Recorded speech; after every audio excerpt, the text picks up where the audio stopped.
Hi friends, good evening. এখন বাজে 8টা। আমি শিউরি চলে এসেছি তোমাদের সাথে নতুন একটা ব্লগ শেয়ার করতে।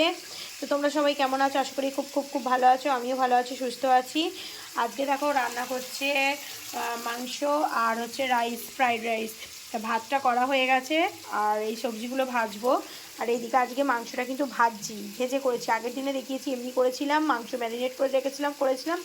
আজকে এই যে পেঁয়াজ আর এটা ভাজছি, ভেজে আদা রসুন দিয়ে ভেজে এই মাংসটা আগে ভালো করে ভেজে নিয়েছি, তারপর এটা করবো। এটা টেস্টটা আলাদা প্রতিটা ক্ষেত্রেই, মানে বিভিন্নভাবে। একই রকম করে সবসময় তো খেতে ভালো লাগে না, বিভিন্ন রকমভাবে করলে টেস্টটা বিভিন্ন আলাদা হয়।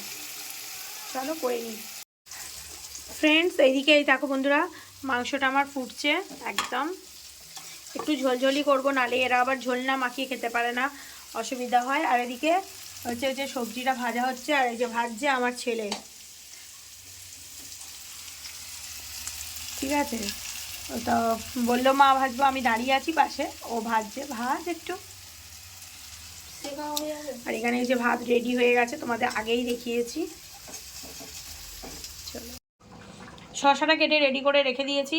শশা রেডি, মানে স্যালাড। টমেটোর কাটছি না, আর পেঁয়াজ, কাঁচা পেঁয়াজ রাত্রিবেলা হজম হবে না, খাই না। এখানে রাইসটা রেডি হয়ে গেছে, একদম রেডি করে রেখেছি। আর এখানে হচ্ছে মাংসটা, আর একটুখানি বাকি আছে। একটুখানি ঝোলটা মরে গেলেই মাংসটা নামিয়ে নেব। আমাদের আজকেই কমপ্লিট।